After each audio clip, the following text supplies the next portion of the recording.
let's talk about if you should take a rest day or if you should work out when you're stressed and when you're busy. And the way I want to set this up is through this idea that stress is not just physical.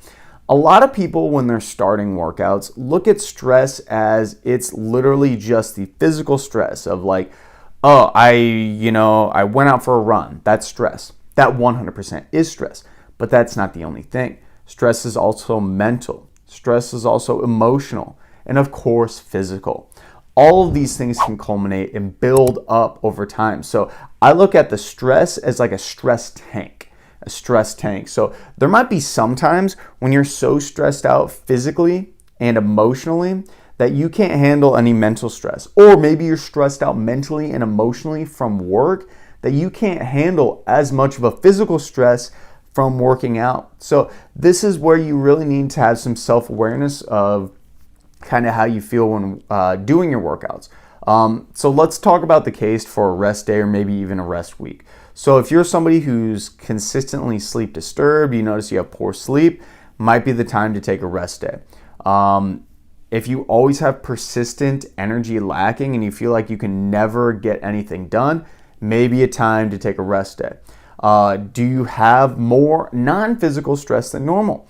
This is something that I talk about with people that I work with, other entrepreneurs, or even my mom. She's somebody who is kind of highly stressed at times. She also loves working out, and usually I have to be honest with her and say, hey, these are times where I would maybe consider taking a foot off the gas pedal of the gym because I know you like working out hard, but that's going to add into extra stress that's going to build chronically over time. And right now, your mental and emotional stress is with your work, and that's okay. That's a priority for everyone, but it needs to have kind of that balance out. So if you also normally are good about hitting your workouts and you're normally consistent, it's probably okay to take a rest day.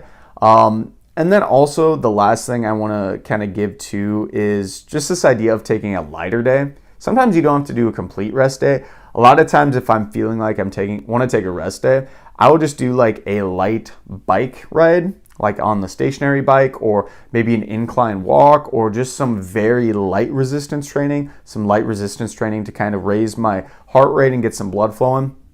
It's not a full-blown rest day, but it's kind of an active recovery day is kind of what I like to describe it to people. So you can kind of do those things, but let's talk about the case for working out, because I think this is also a good point to note too.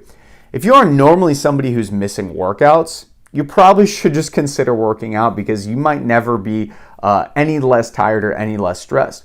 If you normally sleep okay, and right now you're just a little stressed and you're still thinking, okay, should I fit in my workout? Probably a good idea. You know, if your sleep isn't disturbed, okay, go for it.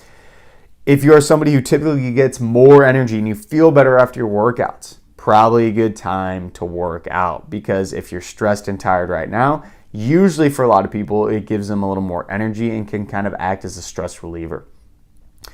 The last thing you should consider if you're thinking about working out is if you feel like you can, like if right now you're sitting and you're like, I could probably work out, but I just don't want to.